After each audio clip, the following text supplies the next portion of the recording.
All right, in this video, I'm going to argue that stress testing is an indispensable tool in the corporate risk manager's toolbox. And as background for that statement, consider the pandemic that erupted in 2020. It constituted a major stress test of corporate strategies and corporate balance sheets. And many firms were caught unprepared for this and found themselves scrambling to cope. Whereas stress testing is what allows you to come better prepared for the next Black Swan event, and possibly even come out of it stronger from being strong when others are weak. So that there are some interesting strategic dynamics that should be part of stress testing. All right, so this topic is discussed in more detail in my book, Empowered Enterprise Risk Management, co-authored with Peter Kapstan. Stress testing has been pioneered in the financial industry, not because they've seen massive benefits to this methodology, but rather because the regulators twisted their arms right into doing so because of the systemic importance of these institutions.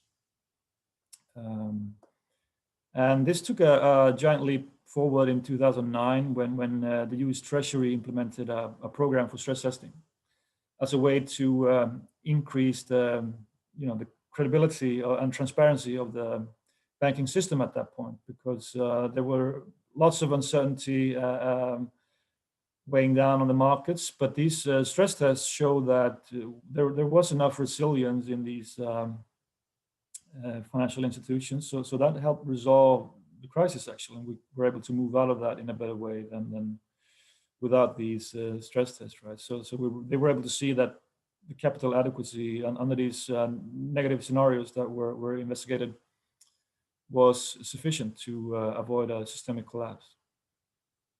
My point here is that also non-financial firms have good incentives to engage in stress testing, right? In order to learn about their vulnerabilities and be prepared for whatever Black Swan event is coming our way.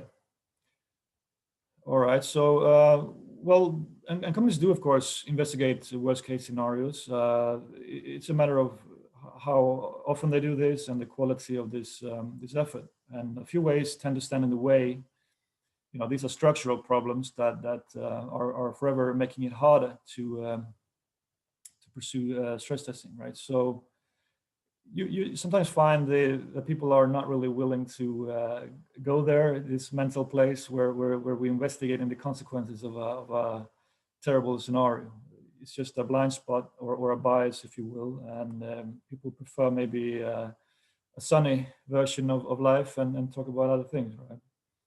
There's also an aspect of stress testing leading to possibly proactive or calls for proactive risk management, which will translate into costs here and now.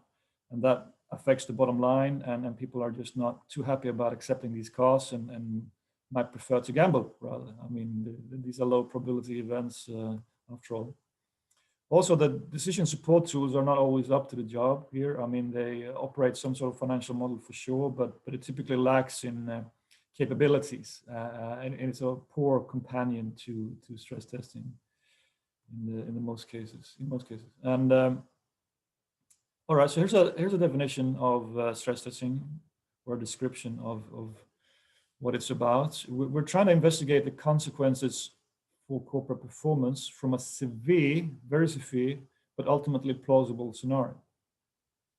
Right, so it's something that it's definitely some kind of a worst case scenario, but it has to have a chance of actually happening. I mean, it has to be relevant. We're not talking about some meteorite smashing into Earth or that sort of thing. It would not be a very constructive dialogue.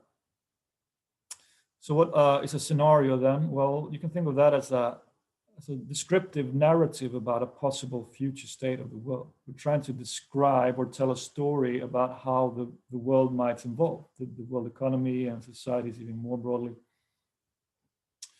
But in our case, we have to do one more thing, which is to translate all of that into corporate performance. So if we're constructing a narrative or a scenario about another financial crisis or some kind of technological breakthrough, all of that has to be translated into corporate performance, what it means for our firm, right? How would our firm look or fare in that scenario? That's another requirement for this to be meaningful. But all right, so we have a situation where we find ourselves in a world that is largely driven by Black Swan type events, these low probability, high impact events that Nassim Taleb has educated us about in his book on Black Swans. Pandemics for sure fall into this category: terror attacks, financial crisis, political revolution. All these things are definitely, they change the trajectory of the entire world, massive consequences. And beforehand, very few people were willing to entertain the possibility, right? And maybe afterwards, as Taleb points out, we're perfectly capable of explaining or making sense of it, why it was absolutely logical that it happened. But before the fact, they are extremely low probability events, right? Technology breakthroughs is another thing that can really shift the path that the world is on, right? So a term used by Taleb in his book is wild uncertainty, which I like. I mean, it's a very telling expression, right? Whereas risk managers sometimes, assume very well-behaved probability distributions, which goes completely against this notion of wild uncertainty. So any probabilistic approach to risk modeling could be viewed as problematic for that reason. I mean, not all firms engage in probabilistic modeling, but if you do, this is going to be an issue, right? So especially if you are assuming these naive bell curve distributions, that often seem true, but then everything just changes, and you have one of these outliers. It's also the case that many times the model becomes the truth, like we stop questioning the outputs critically and just accept it as the truth. So this over-reliance on the model will breed a certain kind of overconfidence or sense of security that is not healthy in the long run. So a possible retort to that might be that, look, we're not that naive. We're fitting our models to periods of stress, not just recent history. So we're aware of these tail events, not to worry.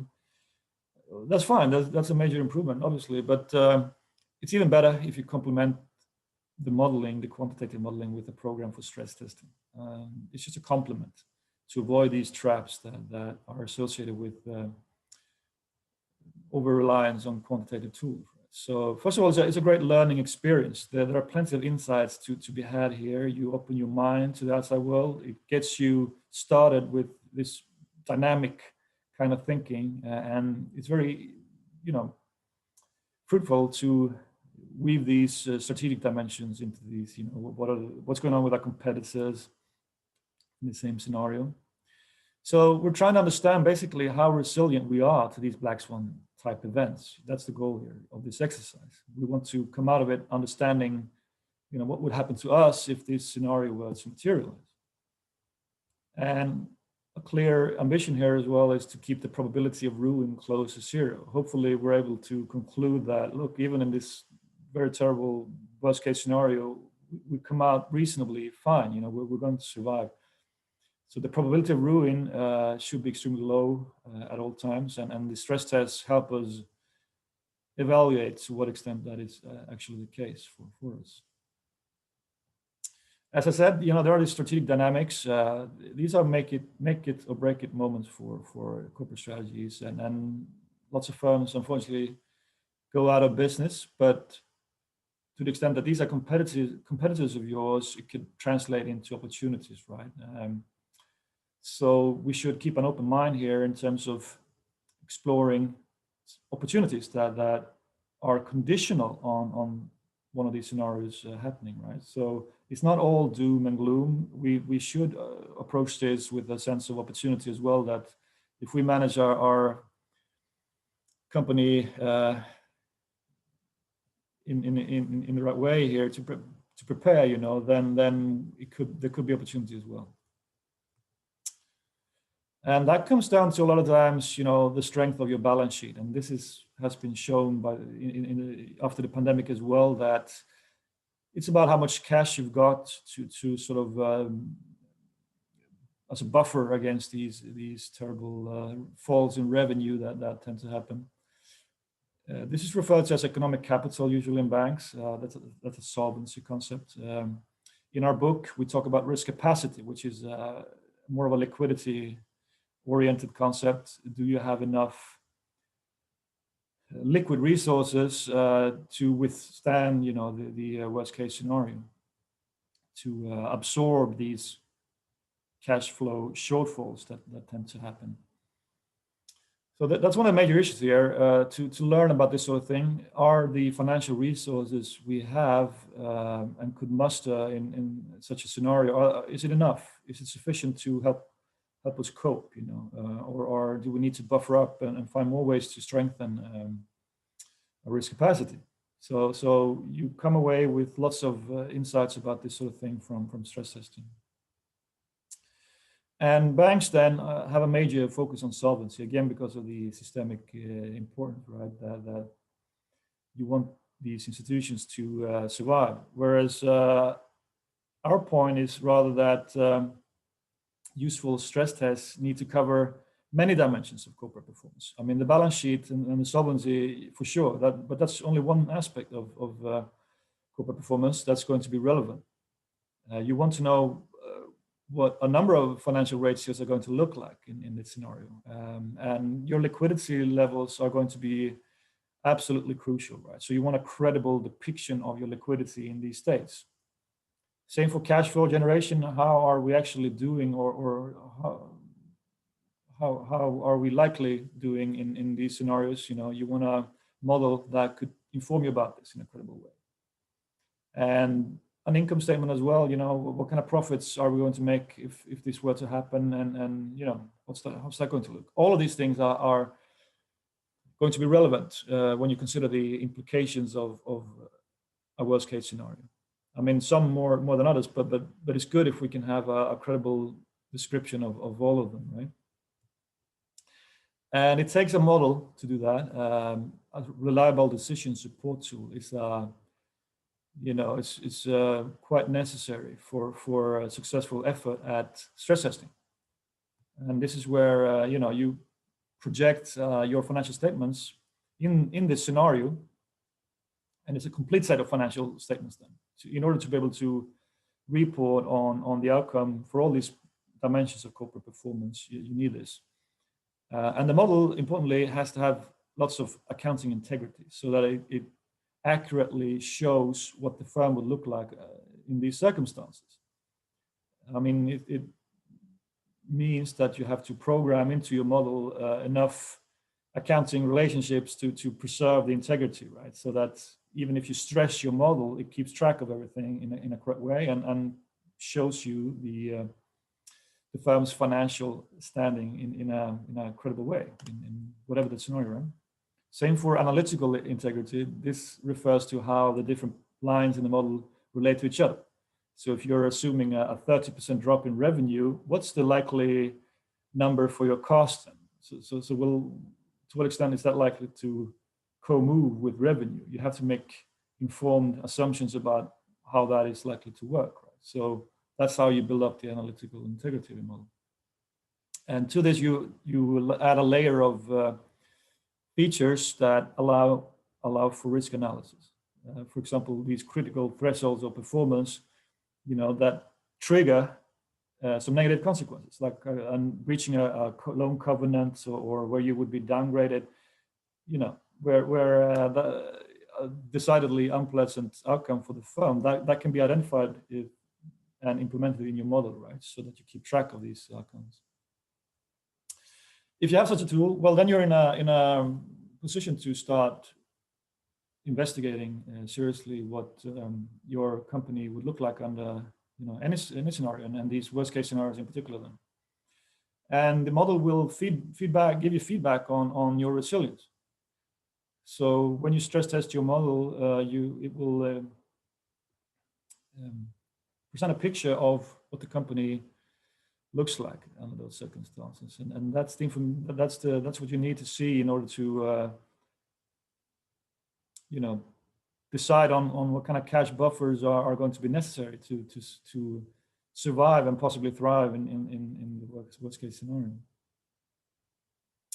Spare borrowing capacity is another way to boost your resilience or your risk capacity, right? If to the extent that you prepare yourself and make sure in different ways that you have access to capital markets when you need them, well, that too will put you in a stronger position in a crisis, right?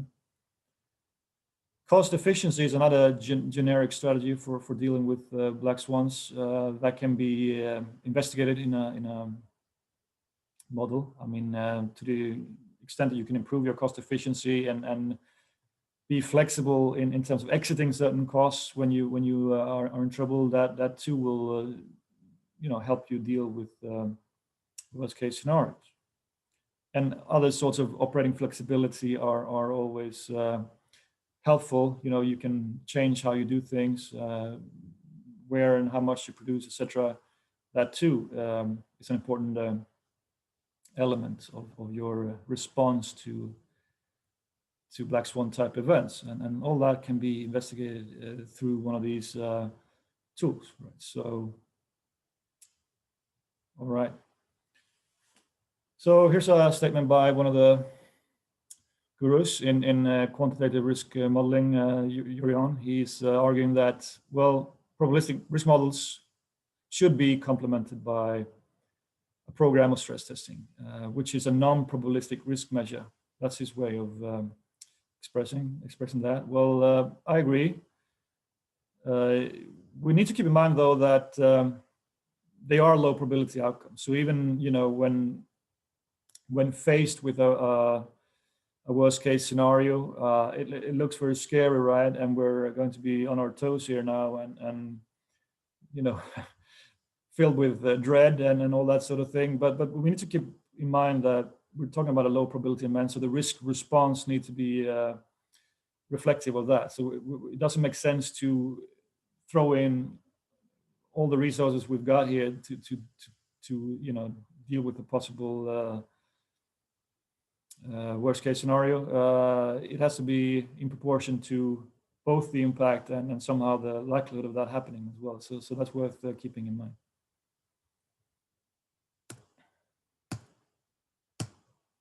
All right, some conclusions here. Stress testing then is an absolutely indispensable tool in the corporate risk manager's toolbox, in which you connect corporate performance to very severe but plausible scenarios of a black swan nature, right? So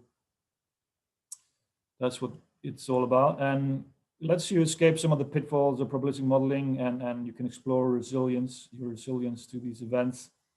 Also possibly exploring strategic dynamics that could arise in these situations. And preferably you do this on a regular basis using a decision support tool then that has a sufficient amount of accounting and analytical integrity to be a credible companion to stress testing, so that it accurately and reliably depicts the firm as it would look under those circumstances. That's definitely going to be an asset here. So, all right, please check out my books, Corporate Foreign Exchange Risk Management and Empowered Risk Management. There's also more information on my webpage, riskbudgeting.se. And as they say here on YouTube, please like and subscribe. Thank you and have a good day.